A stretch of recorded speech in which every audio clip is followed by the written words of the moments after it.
నమస్తే. ఇప్పుడు మీరు చూడబోతున్న వీడియో ఖచ్చితంగా మీకు ఉపయోగపడుతుంది, నచ్చుతుంది కూడా.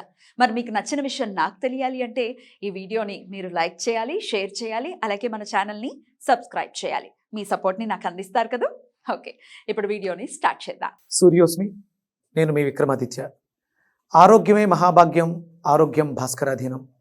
ఆదివారం మద్యం మాంసం మైదనం వద్దు, ఆరోగ్యం ఐశ్వర్యం వద్దు. మీరు ఆచరించండి, 10 మందిని ఆచరింపచేయండి. ఆచరించండి, ఆరోగ్యవంతులుగా ఉండండి.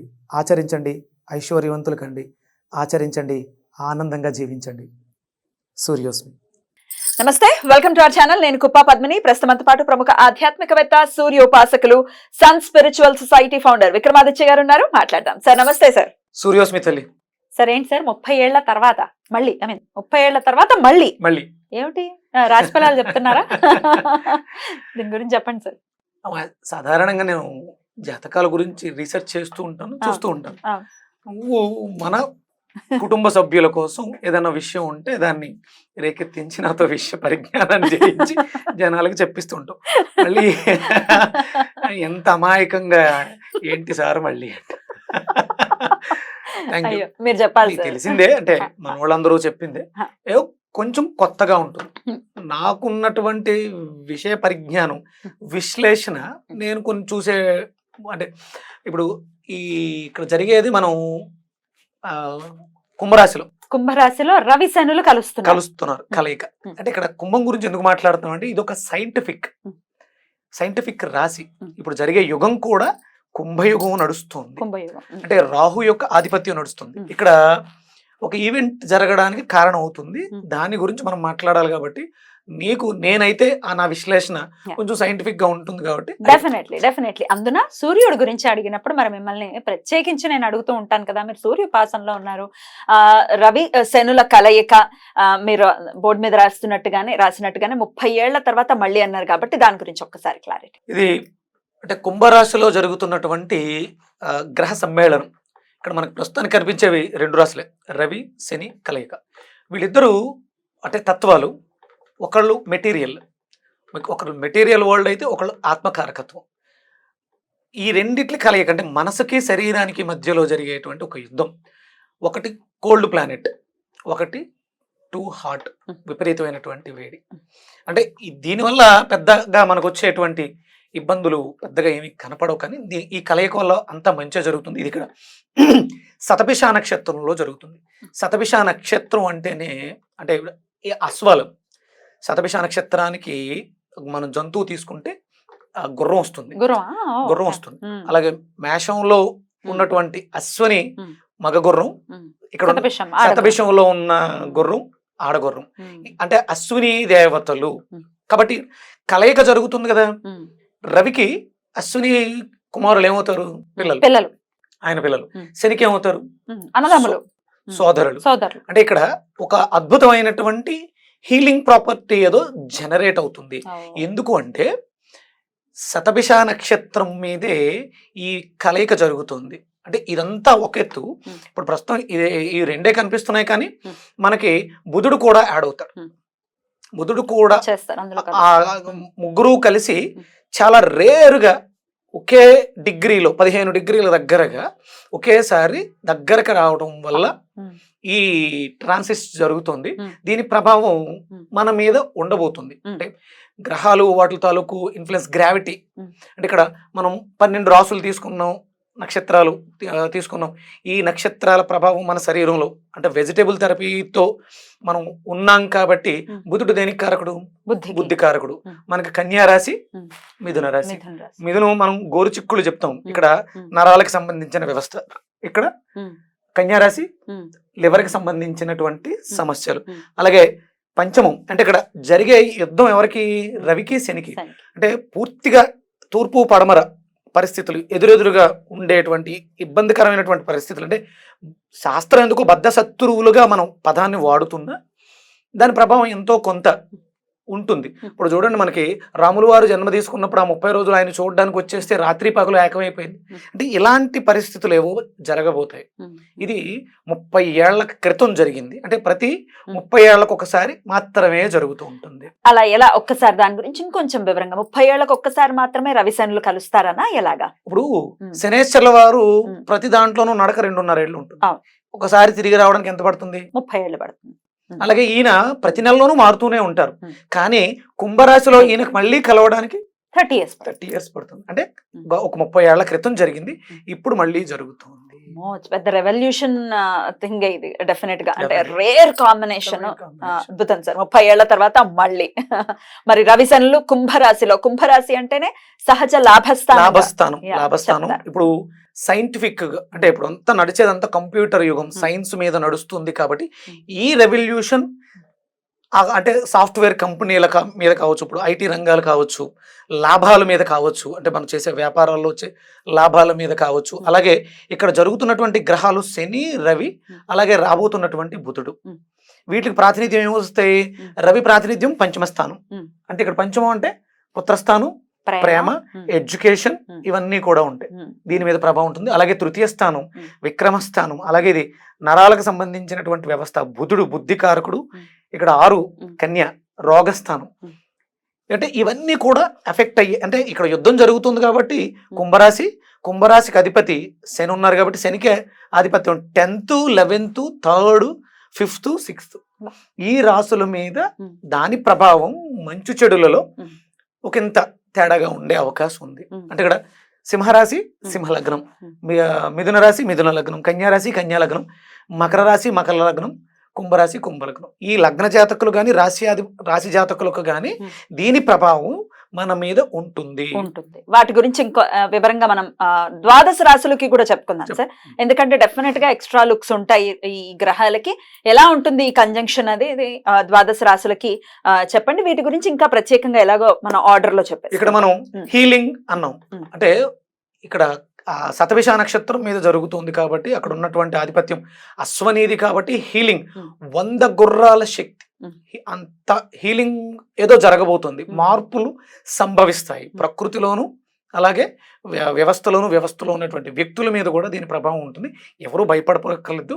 కొంచెం జాగ్రత్తగా మనం చేసే పనులలో కొంచెం నిదానించుకుని ఆయా నక్షత్రాల వాళ్ళు, రాశుల వాళ్ళు జాగ్రత్తలుగా ఉండాలి. ఇది ఇప్పుడు ఈ కంజక్షన్ ఇంతలా జరుగుతుంది. ఇక్కడ రవిశనుల కలయిక ఒకటే జరుగుతుంది. అనుకోకుండా ఇక్కడ మనకి బుధుడు కూడా చేరుతున్నాడు. అంటే ఇప్పుడు ఇద్దరు ఎప్పుడు మనకి ఈ ఈవెంట్ 28వ తారీఖు ఫిబ్రవరి 28వ తారీఖు 3 గ్రహాలు కలిసి 15 డిగ్రీలు శతభిష నక్షత్రం మీద ఒకే లైన్ మీదకి రాబోతున్నారు. ఇక్కడ ఆ ప్రభావం బుధుడు మీద అత్యధికంగా ఉంటుంది. అందుకని చాలా ఆ 15 డిగ్రీలు శతభిష నక్షత్రం 15 డిగ్రీల మీద 3 నక్షత్రాలు రావడం అనేది మళ్ళీ జరగదు. 3 గ్రహాలు రావడం అనేది ఆ నక్షత్రం మీద అన్ని దగ్గర డిగ్రీలు, అంటే అతి దగ్గరగా వస్తున్నారు. ఉంటాయి, కలయిక ఉంటుంది కానీ దూరంగా ఉంటే అంత ఎక్కువ ఎఫెక్ట్ ఉండదు. ఇది పెక్యులర్ కాంబినేషన్. రైట్. ఇంకాస్త వివరణాత్మకంగా ఇప్పుడు ఉంటుంది. ద్వాదశ రాశులకి కూడా ఎలాంటి ఫలితాలు ఉంటాయో ఇప్పుడు చూద్దాం. మరి సింహరాశి వారికి ఎలా ఉండబోతుంది సరే ఈ పర్టికులర్ పీరియడ్? సహజంగా మనకి ఇది పంచమ స్థానం సింహం కాబట్టి ఇక్కడ రవి అక్కడ ఎఫెక్ట్ అవుతున్నాడు కాబట్టి లగ్నం మీద రాశి మీద దాని ప్రభావం ఉంటుంది. అలాగే లగ్నతో మనం బుధుడు కూడా ఎఫెక్ట్ అవుతున్నాడు సహజంగా వీళ్ళిద్దరి మధ్య కాబట్టి ఇది ధనస్థానము వాక్కు స్థానం అవుతుంది.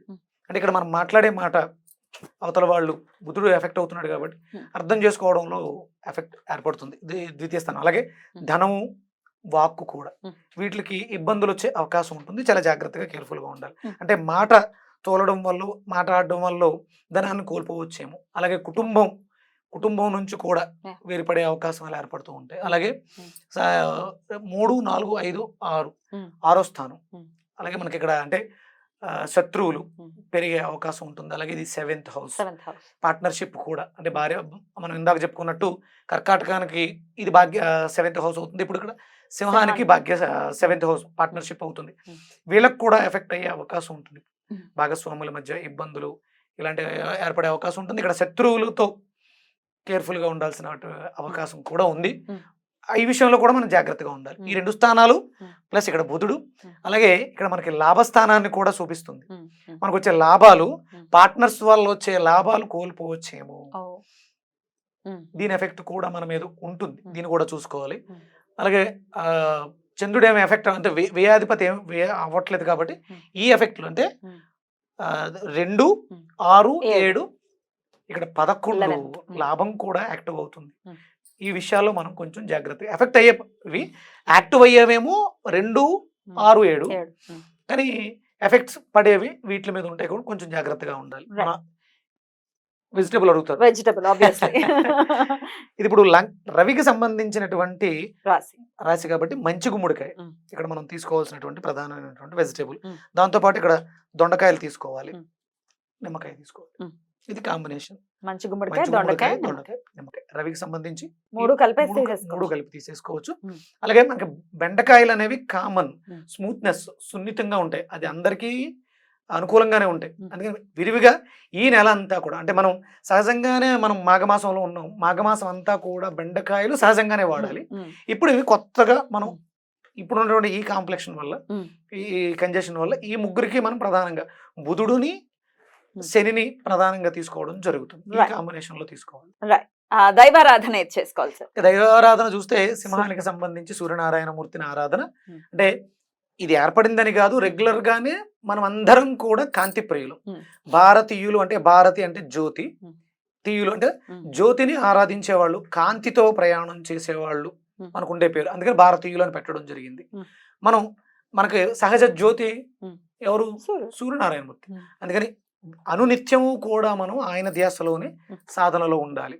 అది సహజంగా చేస్తూ మనకి విష్ణు సహస్రనామార్చన, మనకి మకర సంక్రాంతి నుంచి ఆయన భీష్మ ఏకాదశి, భీష్మ ప్రతిజ్ఞ జరిగింది.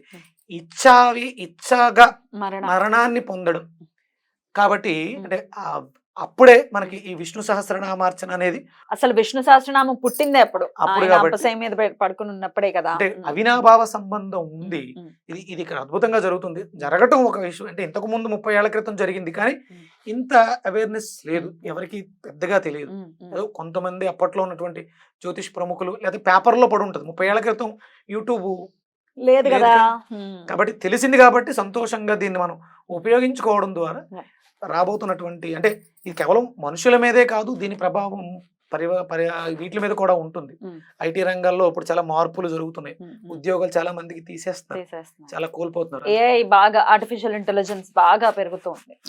అందుకని అంటే ఏది కూడా మనల్ని ప్రభావం చేసినా చేయపని మన కాళ్ళ మీద మనం నిలబడడానికి మనం దైవాన్ని శరణు వేడుకోవటం, అంటే ఆ శక్తే మనల్ని నడిపిస్తుంది అని నమ్మకంతో వెళ్ళడం అనేది చాలా శ్రేయోదాయం. రైట్ సార్, చాలా బ్యూటిఫుల్ గా ఎక్స్ప్లెయిన్ చేశారు. డెఫినెట్ గా చెప్పినటువంటి జాగ్రత్తలు తీసుకుంటూ చెప్పినటువంటి ఆరాధనలు చేసుకుంటూ ఈ పీరియడ్ ని చాలా పీస్ఫుల్ గా వీళ్ళు గడిపేయాలి. ఎందుకంటే వీళ్ళు సింహరాశి జాతకులు అంటే ఇంకా రవికి సంబంధించిన వాళ్లే కాబట్టి అంటే వీళ్ళు ఎప్పుడు కూడా నెంబర్ 1 గా ఉండాలి అనే తాపత్రయం వీళ్ళు అధికంగా ఉంటుంది. ఎక్కడ తల వంచడం కానీ, అంటే అసలు తప్పే చేయరు కాబట్టి తల వంచాల్సిన అవసరం లేదు. ఆ నెంబర్ 1 పొజిషన్ కోసం పోటీ పడుతూ ఉంటారు. ఆ పోటీలో వాళ్ళు నిలబడాలి, గెలవాలి అంటే వాళ్ళు అనునిత్యము రవి నామస్మరణలో, సూర్య ఆరాధనలో వెళ్ళడం అనేది చాలా చాలా చాలా శ్రేయోదాయం. ఎందుకంటే రాజకీయ వ్యవస్థని నడిపిస్తూ ఉంటుంది. రాజకీయంలో ఉన్నారు, గెలిచారు అంటే వాళ్ళు రవి ఆధిపత్యం ఉంది. దీని ప్రభావం రాజకీయ నాయకుల మీద కూడా, ఇప్పుడు ఈ జరిగేటువంటి ఇది రాజకీయ నాయకుల మీద కూడా, రాజకీయాల మీద కూడా ప్రభావాన్ని చూపిస్తుంది. రేపు ఆంధ్రప్రదేశ్లో ఎలక్షన్లు కూడా రాబోతున్నాయి. జాగ్రత్తగా ఎవరైతే పోటీ చేస్తున్నారో వీళ్ళందరూ కూడా విశేషంగా సూర్య ఆరాధన, అరుణ హోమాలు కావచ్చు, అరుణ పారాయణాలు కావచ్చు విశేషంగా చేయించడం వల్ల, అంటే ఇప్పుడు డబ్బు పెట్టాలి, వాళ్ళే చేయించగలరు. వాళ్ళు చేయించడం వల్ల వాళ్ళు బాగుంటారు. ప్లస్ మీరు ఎవరినైతే పరిపాలించాలనుకుంటున్నారో ఆ ప్రజలకి మీరు ధార్మికమైనటువంటి సేవను అందించబోతున్నారు. నాయకులందరూ తెలుసుకోవాల్సిన విషయం. Beautiful sir, beautiful. చాలా చక్కగా వివరించారు. ఇక నెక్స్ట్ ఎపిసోడ్ లో కన్యా రాశి గురించి మాట్లాడుకుందాం. థ్యాంక్ యూ సో మచ్ అండి. నమస్తే. సూర్యోస్మిత.